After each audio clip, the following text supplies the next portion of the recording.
هنا إذاعة القرآن الكريم، نحن معكم أينما كنتم. ويجيب العبد بلا فزع افعل ما تؤمر أبتاه، لن أعصي لإلهي أمرا من يعصي يوما مولاه. واستل الوالد سكينا واستسلم ابن لرداه. udxiyada inaad wax qashood xoolo qashood gowracdo maalmahan wixii ka bilowda maalinka ciida.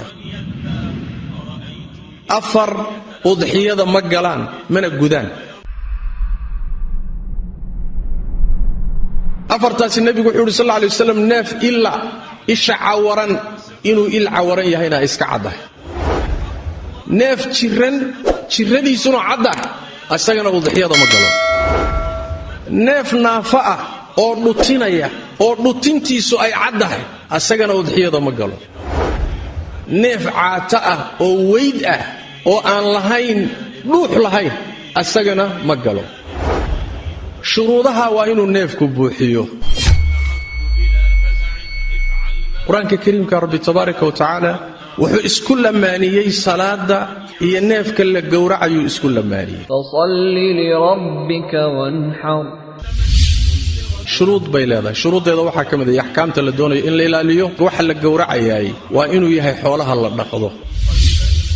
waa inuu ama geel yahay ama lo' yahay ama adhi yahay. adhigaasi ama ida ha noqdo ama riyacad ha noqdo. xoolaha la dhaqdo waxaan ahayn udxiyo ma galo. shardiga labaadii wax weeyaan neefka aad ku udxiyaysanayso waa inuu gaadhay da'dii uu ku geli lahaa udxiyada. geela marka la yidhaahdo neefku waa inuu 5 jir iyo wixii ka badan yahay. lo'dana waa inuu 2 jir iyo wixii ka badan yahay. riyacadkana waa inuu sannad jir iyo ka badan yahay. idaha buu nebigu si gooniya u tilmaamay sal alay wasallam. hadduu ida yahay jadaca waa 6 bilood iyo wixii ka weyn. shardiga xigaayi wuxuu yahay wakhtiga aad gowracaysay waa inuu noqdo salaada ciidda wixii ka dambeeya.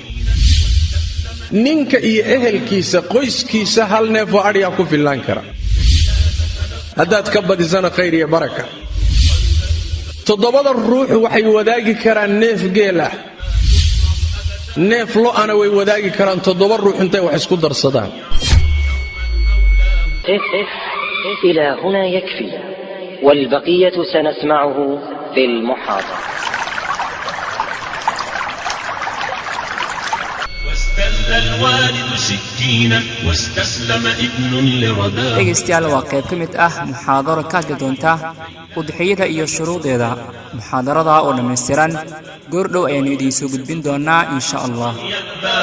أرأيتم ابنا يتلقى أمرا بالذبح ويرضاه، تتوسل للملأ الأعلى أرض وسماء ومياه، ويقول الحق ورحمته سبقت في فضل عطاياه، ويقول الحق ورحمته سبقت في فضل عطاياه.